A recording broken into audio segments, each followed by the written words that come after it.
নমস্কার বন্ধুরা, নতুন বছরের নতুন রেসিপি হলো হোয়াইট চিকেন কর্ন স্যুপ। মার ঘরোয়া রান্নায় সকলকে স্বাগত। সন্ধেবেলা বা রাতের ডিনারে বা ব্রেকফাস্টে এরকম গরম গরম চিকেন স্যুপ পেলে দারুণ লাগবে খেতে। তো চলুন রেসিপিটা পুরো দেখে নেওয়া যাক। এখানে হাফ গ্লাস মতো জল নিয়ে তাতে দুটো বোনলেস চিকেন দিয়ে দিয়েছি, 4-5টা গোলমরিচ, 2 কোয়া রসুন এবং 1 টিস্পুন নুন দিয়ে লো ফ্লেমে 10 মিনিট সিদ্ধ হতে দিয়ে দিয়েছি। এদিকে কড়ায় 1.5 টেবিল স্পুন মতো সাদা তেল দিয়ে তাতে 2 রসুন কুচি এবং 1 টিস্পুন আদা বাটা দিয়ে একটু নেড়ে চেড়ে নিয়ে তারপর 1 গ্লাস জল দিয়ে দিলাম। এবার এর মধ্যে হাফ বাটি কর্ন দিয়ে দিলাম 1 টিস্পুন নুন আর হাফ টিস্পুন ক্রাশ করা গোলমরিচের গুঁড়ো। তারপর ঢাকনা দিয়ে 5 মিনিট সিদ্ধ হতে দিলাম। 5 মিনিট পর ঢাকনা খুলে একটু নেড়েচেড়ে নেব। তারপর একেবারে চপ করা বিনস এবং গাজর এর মধ্যে দিয়ে দিলাম হাফ বাটি মতো, আর দিয়ে দিলাম একটু রসুন পাতা কুচি।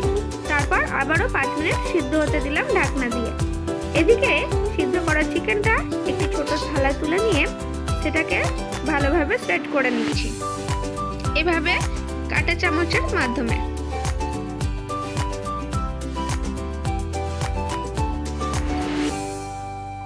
দেখছেন চিকেনটা কেমন ভালোভাবে স্প্রেড হয়ে গেছে।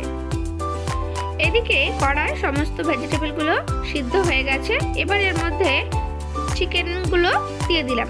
অল্প চিকেন রাখলাম ডেকোরেশনের জন্য। এদিকে অল্প যে চিকেন স্টকটা ছিল সেটা কড়ায় দিয়ে দিলাম।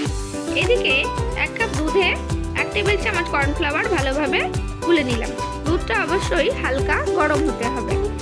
এবার একটি ছাঁকনির মাধ্যমে ছেঁকে দুধটা দিয়ে দিলাম চিকেন স্যুপের মধ্যে। তারপর ভালোভাবে নাড়িয়ে নিয়ে ভালোভাবে ফুটিয়ে নেব 5 থেকে 7-8 মিনিট।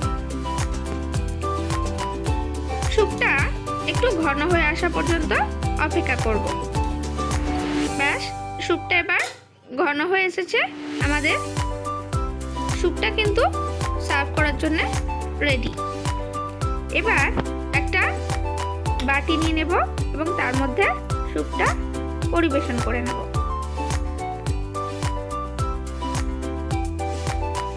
এবার উপর থেকে দিয়ে দিলাম একটু শ্রেডেড চিকেন, একটু রসুন পাতা কুচি, একটু টমেটো সস, এবার গোলমরিচের গুঁড়ো। ব্যাস, গরম গরম চিকেন স্যুপ একেবারে রেডি।